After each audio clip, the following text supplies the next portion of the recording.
বন পৃথিবীর বৃহত্তম ম্যানগ্রোভ বন এবং বাংলাদেশের একটি অমূল্য প্রাকৃতিক সম্পদ।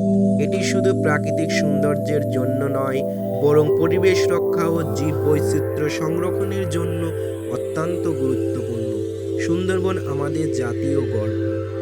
বাংলাদেশের দক্ষিণ পশ্চিমাঞ্চলের খুলনা, বাগেরহাট ও সাতক্ষীরা জেলার বিস্তীর্ণ অঞ্চল জুড়ে সুন্দরবনের অবস্থান।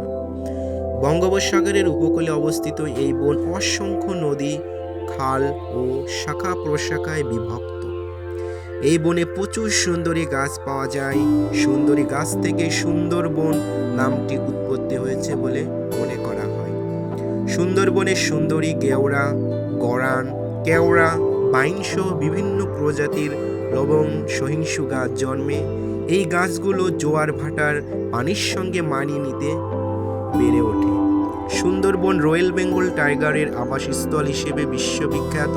এখানে রয়েছে চিত্রা হরিণ, বন্য শূকর, বানর, কুমির, নানা প্রজাতি পাখি ও মাছ দেখা যায়। সুন্দরবন উপকূলীয় অঞ্চলে মানুষের জন্য প্রাকৃতিক ঢাল হিসেবে কাজ করে। ঘূর্ণিঝড়, জলোচ্ছ্বাস ও নদী ভাঙন থেকে উপকূলীয় এলাকাকে রক্ষা করে। এই বন কার্বন শোষণ করে জলবায়ু পরিবর্তনের ক্ষতি কমাতে সাহায্য করে। পরিবেশের ভারসাম্য রক্ষায় সুন্দরবনের ভূমিকা অপরিসীম। আজকের ব্লগ এখানেই শেষ করছি। প্রকৃতির এই সৌন্দর্য যদি আপনাদের মন ছুঁয়ে যায় তাহলে একটা লাইক দিন। সুন্দরবন নিয়ে আপনাদের মতামত কমেন্টে জানাবেন। পরের ব্লগে আবার নতুন জায়গা নিয়ে আসবো। ততদিন ভালো থাকুন। নমস্কার।